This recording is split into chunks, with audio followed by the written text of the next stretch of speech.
আজকে কথা বলবো ফার্স্ট টাইম সেক্স অর্থাৎ প্রথমবার সহবাসের যে অনুভূতি বা ফিলিংস সেটা নিয়ে।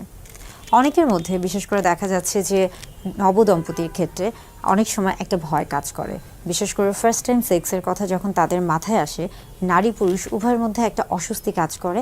অনেকে মনে করে থাকেন যে কিভাবে হবে বা কি হবে, আসলে এই যে একটা অনুভূতি, এটা কিন্তু দেখা যাচ্ছে যে তাদের মধ্যে একটা দুশ্চিন্তা তৈরি করে। অনেক সময় অনেকে এত বেশি নার্ভাস হয়ে যায় যে তারা অনেক বেশি ভীত হয়ে যায় এবং স্বাভাবিক যে কাজ সেটা করতে পারে না। অথচ সেক্স কিন্তু আমাদের জীবনে খুবই স্বাভাবিক এবং গুরুত্বপূর্ণ একটি বিষয়। এটা মূলত নির্ভর করছে বিশেষ করে যারা প্রথমবারে সহবাসের ক্ষেত্রে জড়িয়ে যাচ্ছেন বা প্রথমবার সহবাস যারা করতে যাচ্ছেন, তাদেরকে বেশ কিছু জিনিস মাথায় রাখতে হবে।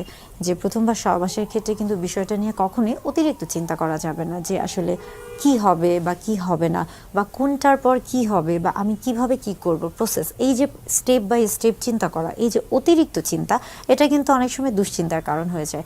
তাই এই বিষয়টা নিয়ে কিন্তু অতিরিক্ত চিন্তা বা দুশ্চিন্তা করা যাবে না, এটাকে খুবই স্বাভাবিকভাবে নিতে হবে।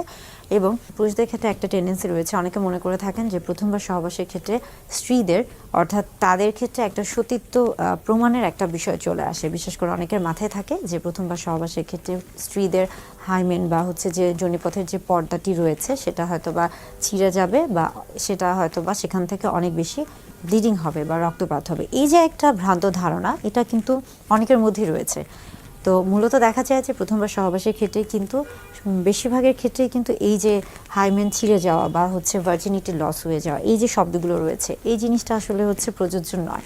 কেননা প্রথমবার সহবাসের ক্ষেত্রে সবসময় যে আসলে অনেক বেশি ব্লিডিং হবে এটা কখনোই সম্ভব না। বরং এটা আসলে বেশিরভাগ ক্ষেত্রে আমরা বলে থাকি যে স্ত্রীদের ক্ষেত্রে স্ত্রীদের যোনিপথের নিচের অংশে একটা হাইমেন নামক একটি পর্দা রয়েছে, যেটা কিনা একটা ইলাস্টিক বা একটা রাবারের মতো একটি পর্দা। এবং এটা দেখা যাচ্ছে যে হ্যাঁ, প্রথমবার সহবাসের ক্ষেত্রে অনেক সময় অনেকের ক্ষেত্রে কিছুটা ব্যথা হতে পারে বা কিছুটা ব্লিডিং, তবে এটা খুবই সামান্য হয়ে থাকে। এবং এটা তখন হয়ে থাকে বিশেষ করে যাদের দেখা যাচ্ছে যে হাইমেন বা পর্দাটি কিছুটা শক্ত মাংসপেশি দ্বারা গঠিত। কিন্তু তাছাড়া বেশিরভাগ স্ত্রীদের ক্ষেত্রে এটা কিন্তু অর্ধচন্দ্রাকৃতির হয়ে থাকে এবং তাদের ক্ষেত্রে এই যে ব্লিডিংয়ের যে বিষয়টি এটা কিন্তু থাকে না এবং অনেক সময় পেইনের বিষয়টিও থাকে না।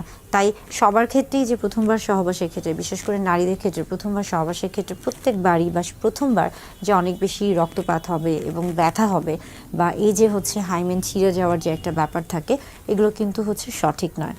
আবার পুরুষদের ক্ষেত্রেও দেখা যাচ্ছে যে পুরুষরা অনেক সময় ভয় থাকেন যে তিনি পারবেন কি না বা কিভাবে কি করবেন বা কোথায় তিনি পেনিট্রেশন করবেন, এই যে বিষয়গুলো, এই প্রত্যেকটা জিনিস কিন্তু আসলে নারী পুরুষ উভয়ের ক্ষেত্রে জানতে হবে। বিশেষ করে দেখা যাচ্ছে যে প্রত্যেকেরই, নারী পুরুষ উভয়ের ক্ষেত্রে সহবাসের পূর্বে আসলে পুরুষ এবং স্ত্রী প্রজননতন্ত্র বা বাহ্যিক প্রজননতন্ত্র এবং জননাঙ্গ, এই বিষয়গুলি সম্পর্কে একটা সম্যক বা একটা ভালো ধারণা থাকতে হবে। আমার কাছে এমনও অনেক রুগী এসেছে যারা নব দম্পতি বা বিবাহিত দম্পতি, অথচ তারা জানেই না যে কিভাবে সহবাস করতে হবে বা এই যে পেনিট্রেশনের বিষয়টি, এটা তারা জানে না।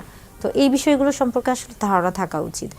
আর প্রথমবার সহবাসের ক্ষেত্রে সবসময় বলে থাকি যে আসলে সেক্সুয়াল এডুকেশন বা সেক্স এডুকেশনটা সবসময় দরকার। তা না হলে শুধুমাত্র সহবাসের ক্ষেত্রেই নয়, সহবাসের পরে যে বিভিন্ন রকমের বা সহবাসের ফলে যে বিভিন্ন ধরনের যৌনবাহিত রোগে আক্রান্ত হতে পারে, এই প্রত্যেকটা জিনিসই আসলে প্রত্যেকের জানা উচিত। এবং এগুলো সম্পর্কে এগুলো থেকে একজন যেন ভালো থাকতে পারে, সুস্থ থাকতে পারে, তাই প্রত্যেকেরই কিন্তু সেক্সুয়াল এডুকেশনটা অত্যন্ত গুরুত্বপূর্ণ।